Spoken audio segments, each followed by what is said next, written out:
Glück und Leben vom Himmel geschenkt wird. Alles wurzelt nur im eigenen Willen, in der eigenen Arbeit. The year is 1942. Adolf Hitler's reign over Germany is stronger than ever, and with every battle won, his popularity continues to skyrocket.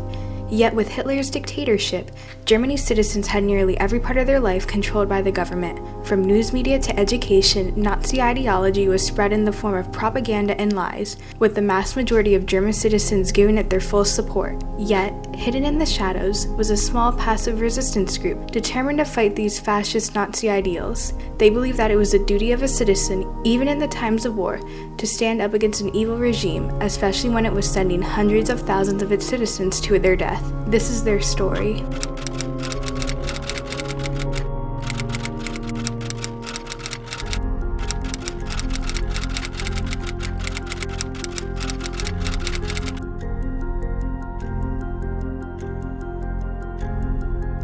Hans and Sophie Scholl were two German teenagers in the 1930s, and like every other German teenager, they were part of the Hitler Youth, an organization for youth to teach them the ideals of Hitler.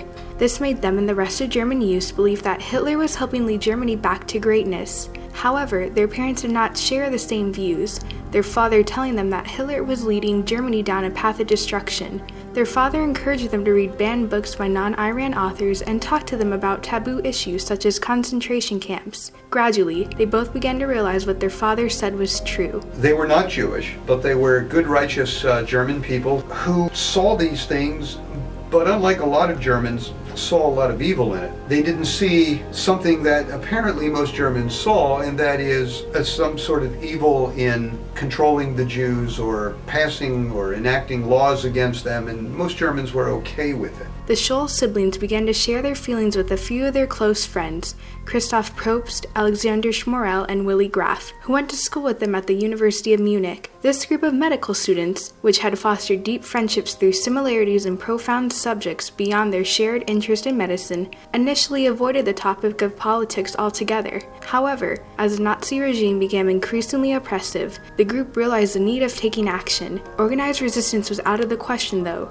due to the fact that the government controlled every aspect of open communication, so the group decided to fight the Nazi regime with passive resistance, starting an anonymous leaflet campaign. The Friends became known as the White Rose, the name symbolically representing innocence and purity. Together, with Hans Scholl emerging as the group's leader, they made it their goal to get the public to know the truth about the Nazi Party. In between June 27th and July 12th, in early summer of 1942, Hans Scholl and Alex Schmorell wrote the first 4 of 6 opposition leaflets, which they titled The Leaves of the White Rose. These leaflets attacked the Third Reich and mentioned its crimes, from the mass extermination of Jews to the dictatorship and elimination of personal freedoms of Germany's citizens. The people knew that they were voting for a dictatorship, but it didn't matter because democracy and freedom are all nice words, but they often don't have much weight when you can't put food on the table. Mm-hmm. It's not about who cares whether I have freedom.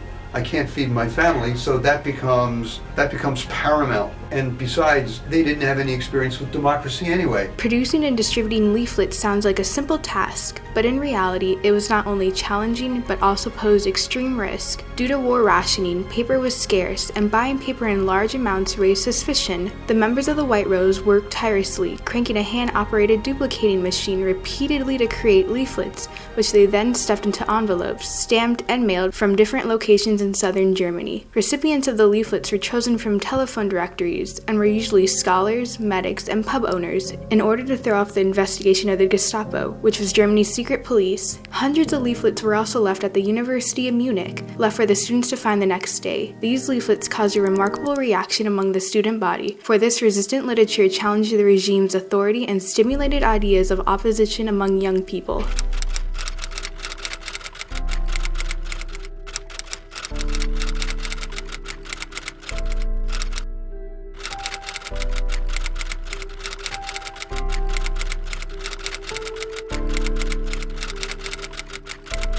From July 23rd to October 30th, 1942, Will, Hans, and Alexander served as medics at the Russian front, and all White Rose activities ceased until their return. After witnessing firsthand the treatment and killing of the Jews, the members of the White Rose understood that the only way Germany could be saved was by losing the war, a difficult realization for the students who truly did love their homeland. Once they returned to Germany, their energy increased and they began writing the next leaflet. Alongside them now is philosophy professor Kurt Huber, who shared the same dissent for the fascist Nazi regime. In January 1943, he wrote the fifth and sixth leaflets. This fifth leaflet took a different tone and was now entitled Leaflets of the Resistant Movement of Germany. Though not as poetic as the other leaflets, the fifth leaflet gave a powerful wake-up call to Germany's citizens, calling them out for blindly following Hitler.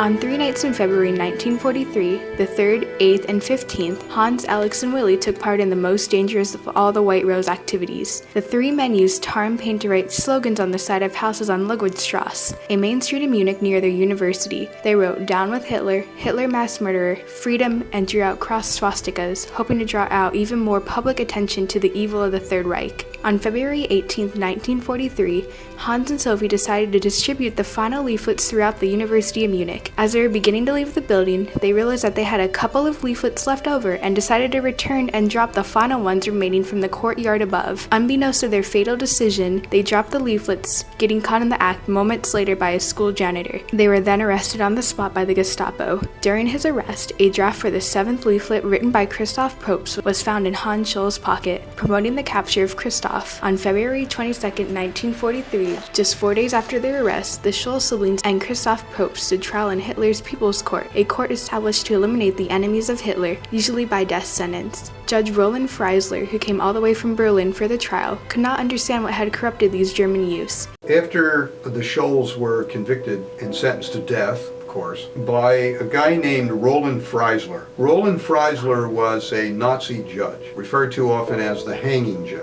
And he would get you in his courtroom, and you would come before Freisler, and he would sit and scream at you. Defiant even in the face of fear, Sophie remarked to the Freisler, "Somebody, after all, had to make a start. What we wrote and what we said is also believed by many others. They just don't dare express themselves as we did." The trial lasted a mere 4 hours, and the Freislers sealed their fate. They were convicted of treason and to be sentenced to death by guillotine. The three of them faced their deaths bravely, with Sophie being the first to die, then Christoph, finally ending with the death of Hans, yelling out his final words, "Long live freedom." Yet they were not the final ones to die. The Gestapo's investigation was relentless, later arresting and executing the other members of the group, Alex Schmorell, Willy Graf, and Kurt Huber. Any other students who were found to have connections with the group received prison sentences for their actions. Estimated nearly 80 university students were arrested for their actions, which included helping to pass around these leaflets, smuggle supplies, or speak against the Nazi ideals. Even from their grave, they could not be silenced, as the members were given one final word when the Allies smuggled out the drafts of the 7th leaflet and airdropped thousands of copies over Germany in the summer of 1943. Today, the legacy of the White Rose can be seen throughout Germany, with numerous streets, schools, and memorials all being named in honor of the members of the White Rose. Countless books, essays, films, and websites have also been dedicated to carrying out their story throughout history. The non-violent resistance of this group has made them a timeless symbol of struggle for the freedom of the human spirit and passive resistance. To the German people, they represented the best of Germany when the country was at its very worst, and were living proof that not all Germans were evil during this time of war. Though their efforts didn't have the intended effect on the public, as most people turned a blind eye to their resistance, they inspired countless other resistance groups over Europe to follow their lead, sparking a continuous battle against the lies of the Third Reich. Furthermore, their sacrifices made more significant, as they were young average citizens in a stage of their life where they had everything to lose and nothing to gain. The White Rose members knew that they had to be the ones to take a stand to see the changes they wanted to see in the world, ultimately paying the price of this freedom with their lives.